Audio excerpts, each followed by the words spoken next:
Entonces, pues vamos a dar inicio con la sesión del día de hoy. Doctor, perdón, una pregunta. No Sí, he podido marcar la asistencia en la plataforma. ¿Sí estará habilitada?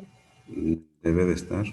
Sí, porque si no, pues imagínense cómo vamos a quedar si no logran anexar Porque no ahí. aparece la opción. Déjeme volver a checar. ¿No aparece? Bueno, revisen y si hay alguna cosa, pues por el WhatsApp me mandan el mensaje, ¿no? Para ver qué más podemos hacer, con tal de ayudarles en eso y que no tengamos ese contratiempo. Muy bien. Bueno, a ver. Sí, estamos compartiendo pantalla. ¿Ya logran visualizarla? ¿O no se ve? Sí, ya. Correcto. Bueno, tenemos entonces para hoy, vamos a analizar un poquito acerca del tejido muscular. Quiero, sí, observarlo con ustedes. Esta parte la vamos a dividir en dos secciones. El día de hoy vamos a ver lo que es las generalidades del músculo, tejido muscular, y también va a adentrarnos un poquito a lo que viene siendo propiamente el músculo estriado. Ya el músculo cardíaco y el músculo liso, que son las otras dos, las dejaremos para la clase que sigue. Correcto, entonces, vamos. Tejido muscular. Sabemos que es un tejido especializado y su función central se basa propiamente en lo que es la contracción. Interviene básicamente en lo que viene siendo la movilización, si hablamos de lo que es el músculo estriado. Nos apoya también en la parte de morfología, en este sentido no como materia, sino la fisonomía más bien del organismo, dándole cierta forma de acuerdo al volumen pues que existe, ya sea por ejercicio o por cuestiones genéticas, nos da una forma. Y también de alguna manera interviene en la protección porque pues cubre, ¿verdad?, a nuestro organismo. Desde el punto de vista embriológico que tenemos con el músculo, para abreviar un poquito, sabemos que existen tres capas germinativas, que son el mesodermo, el endodermo y el ectodermo. El músculo propiamente se diferencia o deriva de lo que es el mesodermo a través de los mesomitas, y de aquí, de este punto, pues ya se va derivando de lo que viene siendo propiamente el músculo esquelético.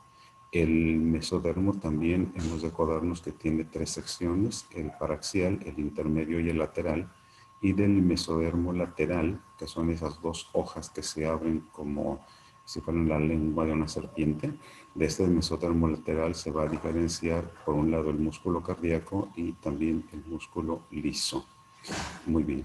Avanzando, entonces tenemos que el mesodermo, propiamente del mesodermo paraxial, ya lo vimos bien, el músculo esquelético, y de las otras dos hojas, de una de ellas, va a venir el músculo liso, la esplácnica, que va a avanzar y a cubrir, proteger y formar parte de lo que viene siendo primordialmente las vísceras.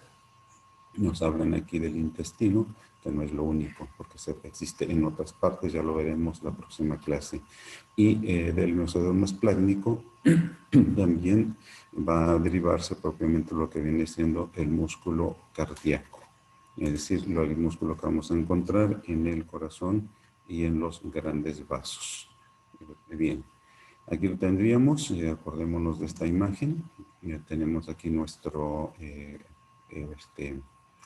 nuestra gástrula con las tres capas germinativas, ya con un avance primordialmente en lo que se refiere al surco neural, y también cómo se van formando lo que es el mesodermo y el endodermo.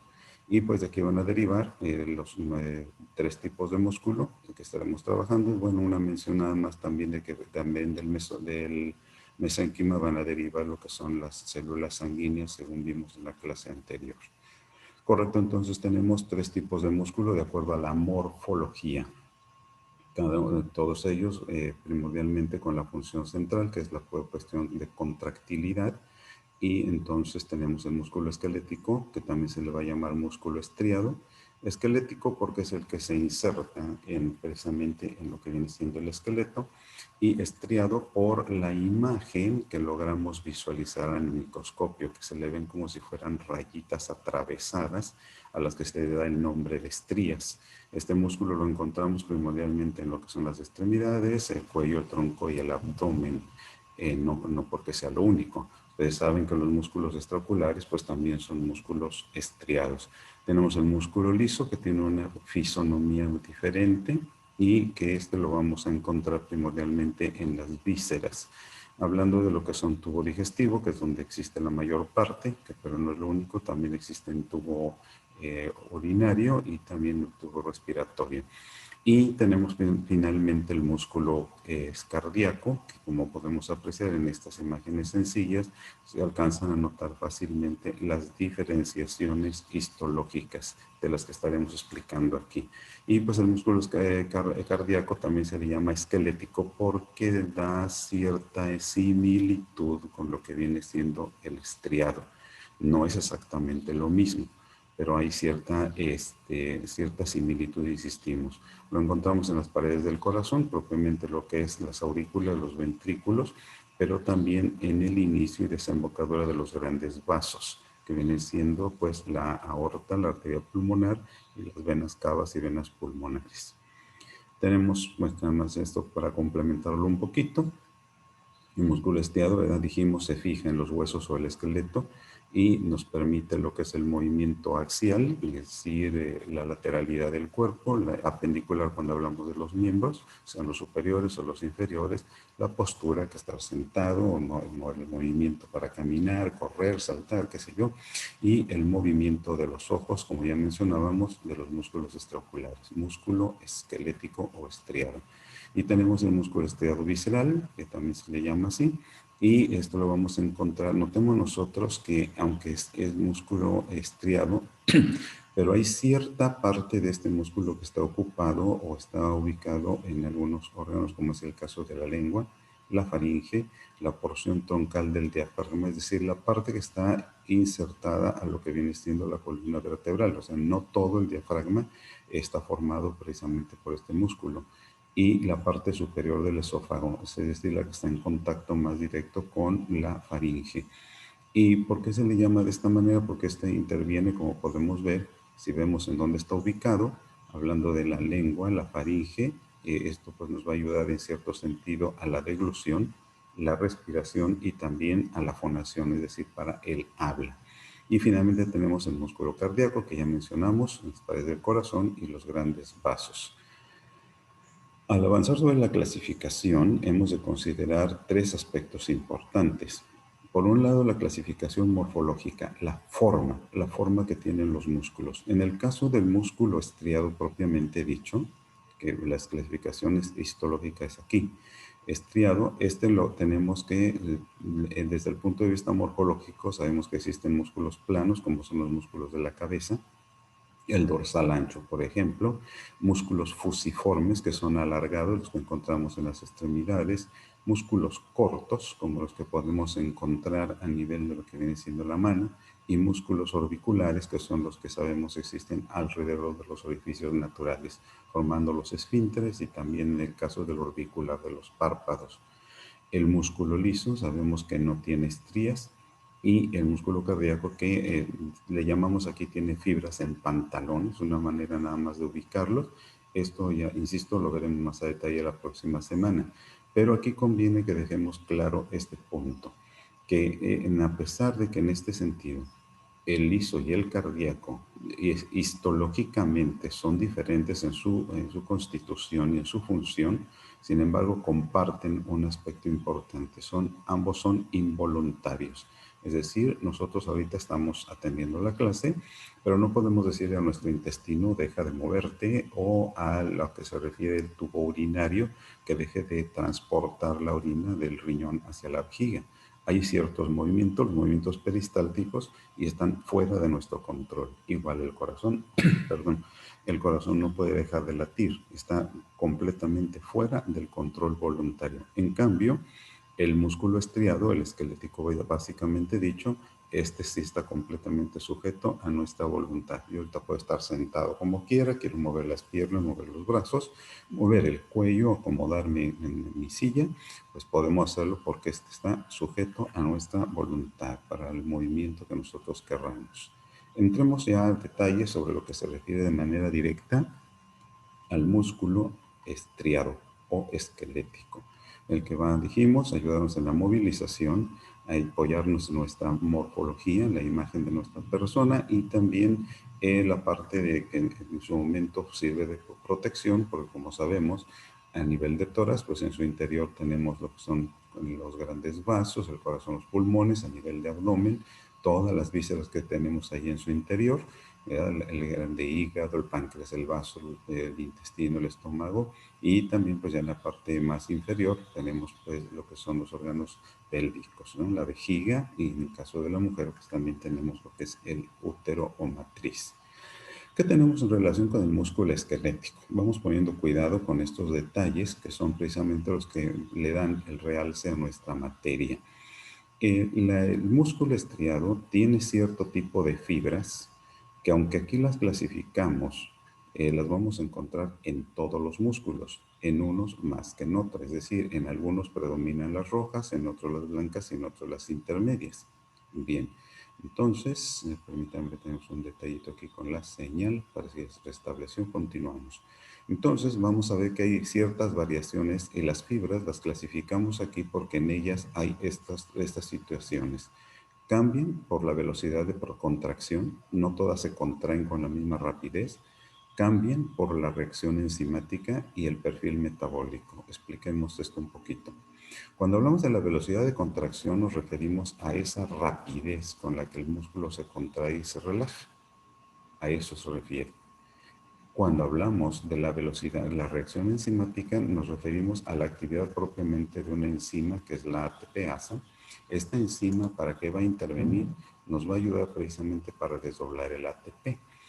Desde que tuvimos la oportunidad de conocernos en microbiología, venimos hablando de esta molécula, que es la molécula que nos ayuda precisamente para llevar a cabo todas nuestras actividades. Es la molécula energética del organismo. Y cuando hablamos del perfil metabólico, estamos hablando de otra situación donde el músculo tiene la oportunidad de desdoblar o de sintetizar el ATP a través de un proceso que se llama glucólisis. Este asunto, pues ahorita es nuevo para ustedes, lo entenderán más a detalle cuando hablemos en bioquímica. ¿Qué significa esto? Que la glucosa la podemos desdoblar. Esa glucosa que recibimos a través de los alimentos, la podemos desdoblar hasta llevarla a ATP, y es aquí donde esto ya nos va a servir para el movimiento.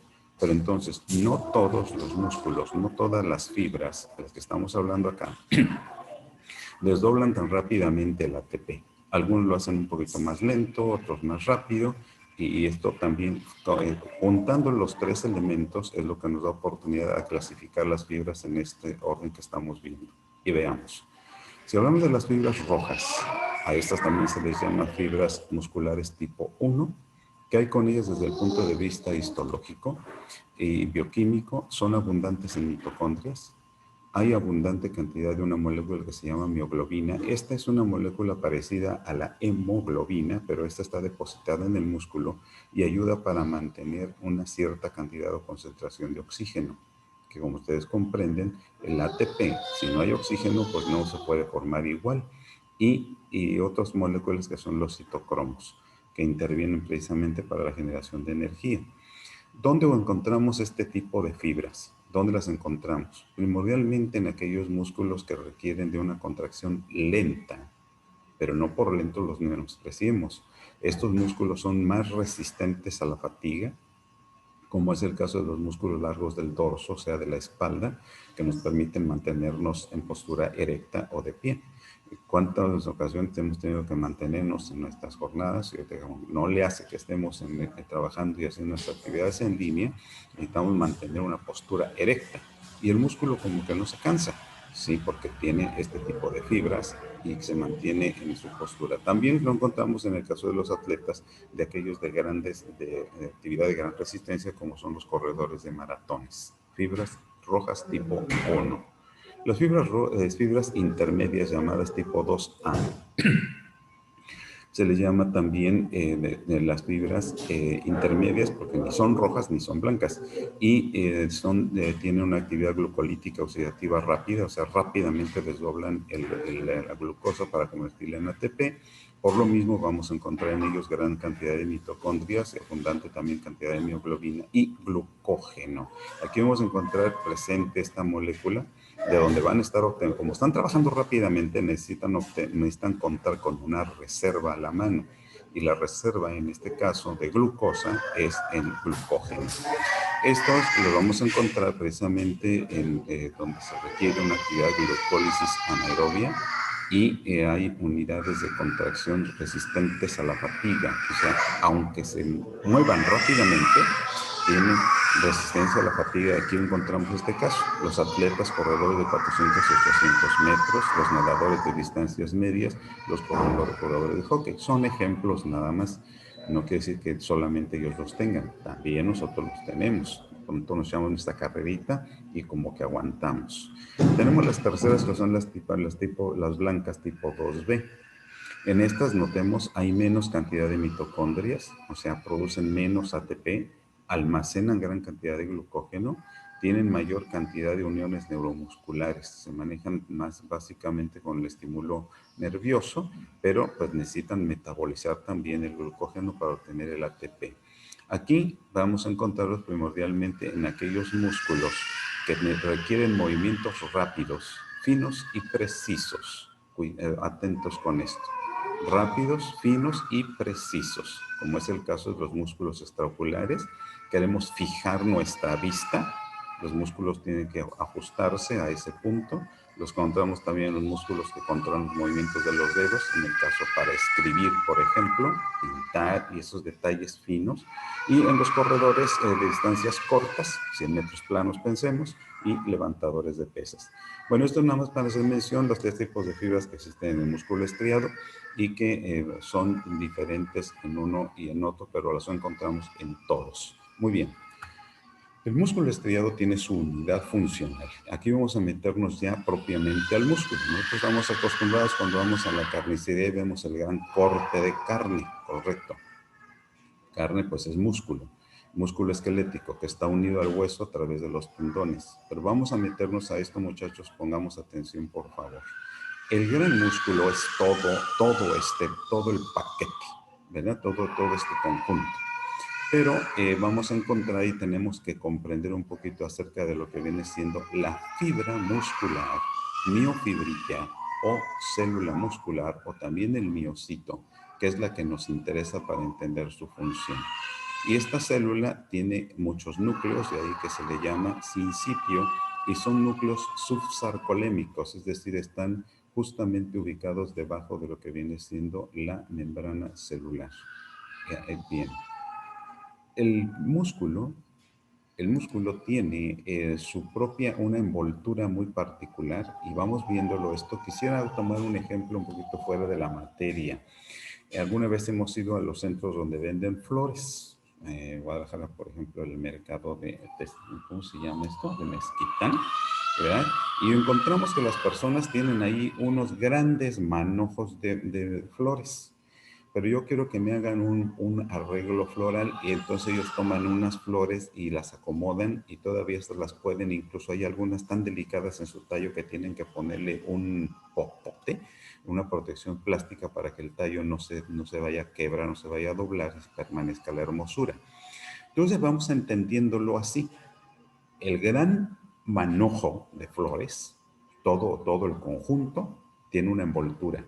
Después podemos tomar un manojito más pequeño con otra envoltura, y después tenemos uno más pequeñito todavía donde tenemos esa flor particular con una sola envoltura. Algo similar sucede con el músculo para que lo podamos entender. Viéndolo en su conjunto, tiene una envoltura que se le llama epimicio. Esto de lo que son el epimicio, el perimicio y el endomicio no son otra cosa más que tejido conjuntivo que lo está rodeando, lo está protegiendo. El epimicio envuelve todo el músculo. Notemos que dentro del músculo hay ciertos grupos o paquetes más pequeños. A eso se le llaman fascículos. Al fascículo lo va a envolver el perimicio que está alrededor de él. Y la fibra muscular tiene también su propia envoltura que se le va a llamar endomicio, y finalmente vamos a encontrar al interior de la fibra muscular la miofibrilla. que esta es la que nos va a interesar para lo que continúa en nuestra clase. Bien, entonces avancemos. La miofibrilla es precisamente la parte anatómica, la parte más bien histológica y funcional del músculo, es la miofibrilla. Pero dentro de la miofibrilla vamos a encontrar todavía lo que vienen siendo los miofilamentos. No confundamos, por favor. Miofibrilla es la estructura base y el miofilamento es precisamente aquella estructura todavía más fina, que es donde vamos a encontrar los famosos sarcómeros. Entonces notemos, la estructura del músculo estriado no es tan sencilla como parece, tiene varios detalles y vamos a continuar con ellos. Viéndolo en otro orden de atenciones, el músculo en su conjunto, todo el músculo, el fascículo muscular, o sea, son estas partecitas. Después vamos a tomar una fibra muscular, la miofibrilla, y finalmente llegamos, perdón, a lo que son los miofilamentos. Miofibrilla, la raíz mio nos habla del músculo, fibrilla es una fibra más gruesa, y el miofilamento está al interior de la miofibrilla. ¿Y qué vamos a encontrar? Pues tenemos aquí los mioblastos, las fibras musculares, que se caracterizan por ser alargadas, son multinucleadas, tienen muchos núcleos, de ahí el nombre de sincitio, son estriadas, ahorita vamos a entender esa situación, por qué esas famosas rayitas atravesadas que se les ven, y forman las miofibrillas. La materia que estamos revisando es histología. Aquí nos interesa también resaltar la cuestión de los organelos celulares. Alrededor de la miofibrilla vamos a encontrar un organelo muy desarrollado en este caso en particular, que se le llama en este caso el retículo sarcoplásmico. Cuando vimos algo en otra parte de otra materia, propiamente en histología y también en fisiología, que lo repasamos, tenemos que existe, y allá lo conocimos como el retículo endoplásmico, subdividido en rugoso y en liso. Tenemos entonces aquí el caso del retículo endoplásmico, el rugoso, tiene su propia función, que es la de sintetizar proteínas. Aquí en este caso el que nos interesa es el retículo endoplásmico liso, al que se le va a llamar así, retículo sarcoplásmico. Sarco de carne y pues plásmico, que lo encontramos al interior de lo que es el citoplasma. Ahora, notemos que el retículo sarcoplásmico rodea a la miofibrilla. ¿Por qué la rodea y cuál es la importancia de tomar en cuenta a esta estructura? Porque aparte de sintetizar lípidos, aquí en el caso concreto del músculo es muy importante porque es en este organelo donde se lleva a cabo el metabolismo del calcio. El calcio, que es sumamente importante en la contracción muscular. Veamos. Aquí tenemos ya en este caso un sarcómero y notemos cómo lo rodea el retículo sarcoplásmico. Pero hay un límite y notemos que aquí hay una estructura hueca que tiene esta forma de una T. Estos son los famosos túbulos T, donde también se almacena calcio. Y porque notemos el calcio en el retículo sarcoplásmico y calcio también en el túbulo T. Ahorita entenderemos lo demás. Mientras que nos quede bien claro esto, y notemos bien cómo aquí está el retículo sarcoplásmico de este sarcómero. Aquí está el que pertenece acá, y tenemos en medio un túbulo T. Entonces, 1, 2, 3, de ahí que se le da el nombre de triada. La triada, en este sentido, existe en el músculo esquelético. Cuidado, porque en el músculo cardíaco vamos a encontrar diadas, y eso ya lo explicaremos la semana entrante. Veamos. El sarcómero es la unidad funcional del músculo esquelético. No vamos a meternos muchos a los detalles, pero sí es importante que logremos, en un segundo, tenemos problemas de conexión. Ya seguimos. Tenemos entonces que vamos a encontrar precisamente la presencia muy abundante, y por eso los núcleos son sarcolémicos, porque están desplazados hacia la orilla, dado que el interior de la célula está más llena de dos proteínas muy importantes aquí, la miosina y la actina. Aparecen otras, como es el caso de la tropomiosina, también tenemos en su momento la tropomodulina, la titina y también la nebulina, que son moléculas que nos van a ayudar para regular la contracción. Pero las que llevan la contracción a cabo son precisamente la miosina, filamentos gruesos, por favor aquí una pequeña mnemotecnia, actina, filamentos delgados, en el orden alfabético A, B, C. Entonces, actina, delgados, y miosina, gruesos. Notemos la estructura de los filamentos gruesos que tienen incluso en su estructura. Tienen una cola y tienen unas cabezas. Las cabezas son sumamente importantes en el fenómeno de la contracción. Notemos que están como escalonaditos, ¿verdad? Como si fueran las estrellas o de la estrella que sucede en la bicicleta. Para algo van a servir. Ahora lo entenderemos. Y ahora aquí podemos entrar en que las bandas H, las bandas A, y bueno, es otro tema. Lo importante aquí que nos interesa es que hay que considerar que el sarcómero tiene dos limitantes, que son las líneas Z. De una línea Z a otra línea Z abarca un sarcómero. Las actinas están insertadas a la banda Z y las miosinas están propiamente ubicadas hacia el centro de lo que viene siendo el sarcómero. Bien, notemos que la cabeza de la miosina tiene también ciertos puntos importantes. En este sitio en particular es donde se va a acoplar o a pegar, si así lo podemos entender, pero la palabra correcta sería acoplar o a enlazar el ATP para que se lleve a cabo la contracción. Bien. Tenemos entonces 5 pasos en el fenómeno de la contracción: la adhesión, separación, flexión, generación de fuerza y readhesión, que lo veremos un poquito a detalles en estas láminas. Notemos cómo la cabeza de miosina tiene una postura en el momento en que el músculo está, digamos, relajado, en el tono muscular natural, digamos cuando estamos durmiendo, y cómo se va moviendo en el momento en que se adhiere al ATP. Aquí está pegada o unida a la actina. Notemos que cuando el ATP llega, la miosina se separa de la actina, después el ATP es desdoblado en ADP y fosforo inorgánico y la cabeza de miosina se mueve, se desplaza, y de una vez que, pero aquí tiene todavía junto a ello adheridos lo que son los subproductos de la hidrólisis del ATP, que son del ATP, perdón, que son el ADP y el fósforo inorgánico, y una vez que el fósforo inorgánico se separa, viene el movimiento. La cabeza de la miosina se mueve, se desplaza, y esto es lo que lleva a cabo precisamente el fenómeno de la contracción. Terminado esto, la cabeza de miosina vuelve a su posición original. Aquí estas láminas son solamente de carácter explicativo para que lo puedan consultar más a detalle, cómo es que sucede todo este fenómeno y qué es lo que sucede. Hay una pregunta que a veces se hace: ¿el sarcómero se acorta o permanece igual? ¿Qué es lo que sucede? El sarcómero permanece igual, muchachos. O sea, más bien las miofibrillas, los miofilamentos de actina y de miosina no se acortan. A ver si lo podemos explicar aquí. Pensaríamos nosotros que estos extremos de la miosina se van a acortar para que se lleve a cabo la contracción. No es así. Es un desplazamiento de la actina sobre la miosina, en este sentido y en este, lo que dan la oportunidad de que se lleve a cabo la contracción. De ahí que por eso se le llama a la contracción el fenómeno de la escalera. Todos conocemos este tipo de escaleras, ¿verdad? Las escaleras, por ejemplo, que ocupan los bomberos, ellos pueden subir hasta donde quieran. ¿Qué es lo que hacen ellos? Desplazan un segmento de la escalera sobre el otro hasta la altura que es necesario. Lo mismo hacen los pintores y hacen otro tipo de trabajadores que requieren de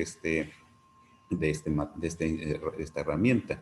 ¿Qué hacen? Mueven un segmento sobre el otro, ya acabaron, recorren o pliegan otra vez el segmento y el asunto está arreglado. Mi pregunta es: ¿estos elementos se acortaron o se alargaron?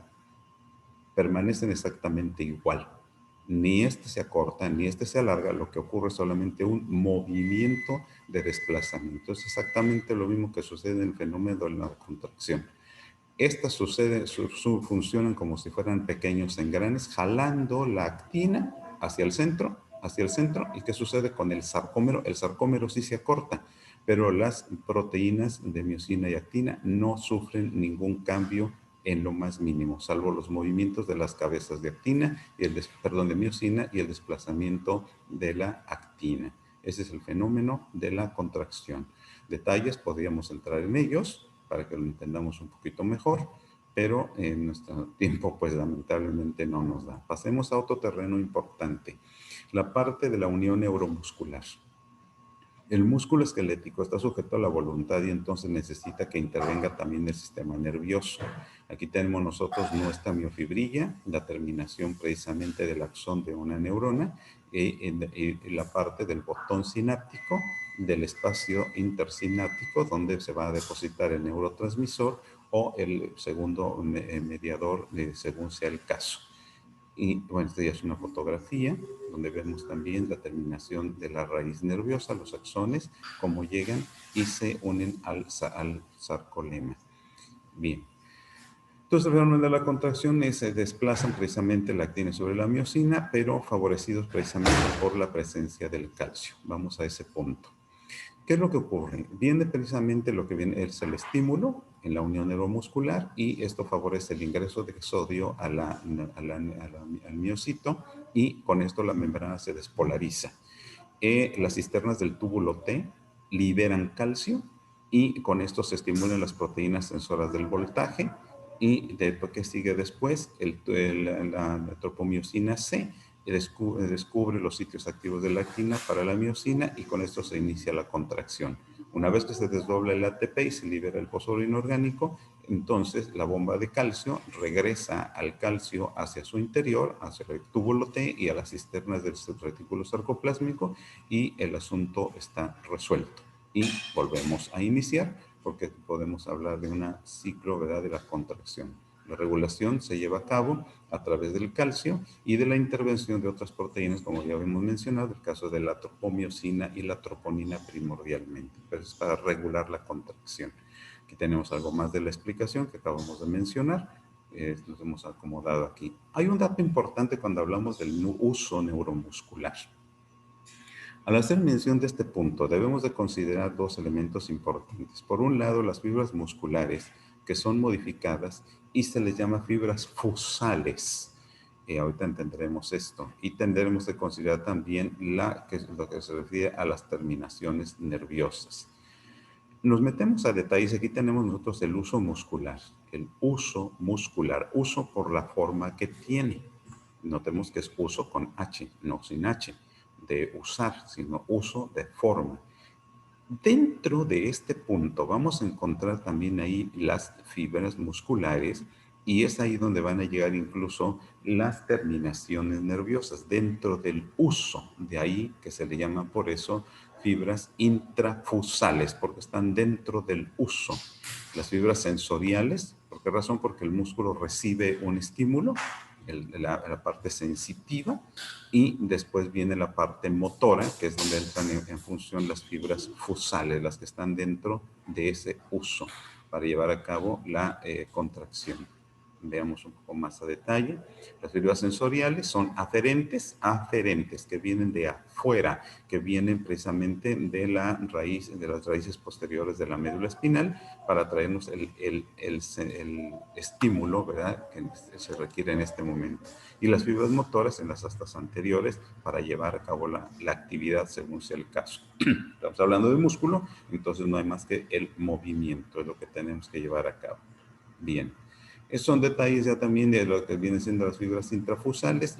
Pues tienen una forma fusiforme, o sea, son alargadas y están dentro de una bolsa, que es el epimicio, ¿verdad? Perdón, el endomicio, y están precisamente, tienen allí, están contenidas y tenemos también nosotros aquí un dato importante. Perdón. Estas fibras intrafusales tienen dos formas, disculpen este pequeño lapsus, ¿verdad? Tienen fibras en forma de bolsa y en forma de cadena. Veamos aquí el dato. Aquí los vamos a encontrar, fibras en forma de bolsa y en forma de cadena, que son las que están las de cadena, que están envolviendo prácticamente la fibra muscular para llevar a cabo el estímulo. Y las otras son como botoncitos que están llegando precisamente para cumplir con su función. Aquí tenemos un poquito más de detalle. Las nucleares o bolsa y las de cadena que parecen como si fueran resortitos. Y aquí tenemos todo lo que viene siendo la fibra muscular, la miofibrilla, y notemos que ahí está precisamente la membrana que los envuelve y adentro de ellas es a donde van a llegar las terminaciones nerviosas para cumplir con esta función. Correcto. Tenemos también que considerar lo que viene siendo a nivel de la músculo esquelético, los receptores del uso muscular y el órgano tendinoso de Golgi. En este caso, podemos leer incluso tal como lo tenemos aquí en la lámina. Los músculos y tendones tienen una cantidad abundante de dos tipos de especiales de receptores, que son los usos musculares, los que acabamos de mencionar, y los órganos tendinosos de Golgi. Estos nos ayudan precisamente, el órgano tendinoso de Golgi, consideremos, si no estamos hablando del órgano o del cuerpo de Golgi, que es un organelo. Esta es una estructura específica que vamos a encontrar precisamente, y la palabra lo está diciendo, a nivel del tendón, de los tendones. Y estos precisamente nos ayudan para que leamos igual. La principal diferencia entre ambos es que mientras el uso detecta la largura del músculo, el músculo se alarga y se acorta. Se alarga cuando se relaja y se acorta cuando se contrae. Esto lo detecta el uso a través de sus fibras intrafusales y extrafusales. Y el órgano tendinoso de Golgi detecta la tensión muscular.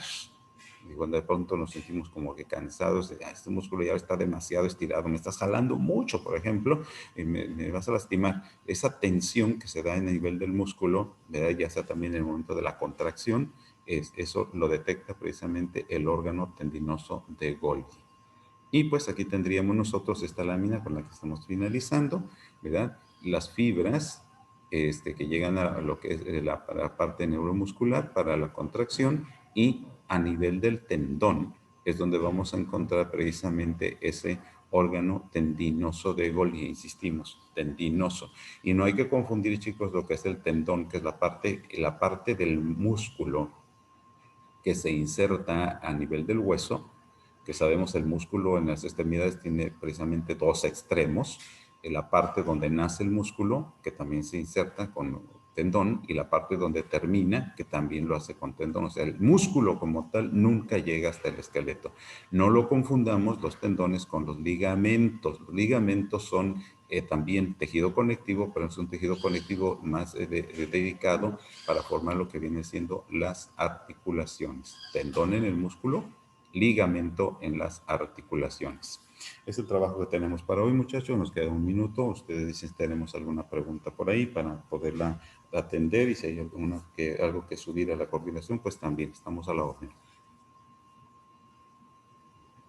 Gracias, profesor. Qué amable.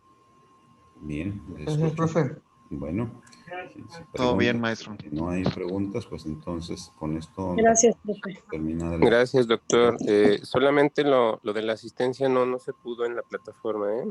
Bueno, pues entonces, igual mándenme un mensajito, tienen 5 minutos para decirme quiénes estuvieron, porque según mis informes que me dan por aquí, en verdad solamente tengo 32 de los alumnos, no están todos, entonces a alguien me hizo falta, y pues hay que atender esto. De acuerdo, muchachos, pues si no hay más, entonces nos estaremos mirando en la próxima oportunidad. Ya en el trayecto de la semana mandamos los materiales para que los consulten. Un gusto haber estado con ustedes, un abrazo y nos estamos mirando. Saludos. Gracias por estos días. Muchas gracias, doctor. Igualmente, Gracias, profesor. Hasta luego. Bye. Hasta la próxima.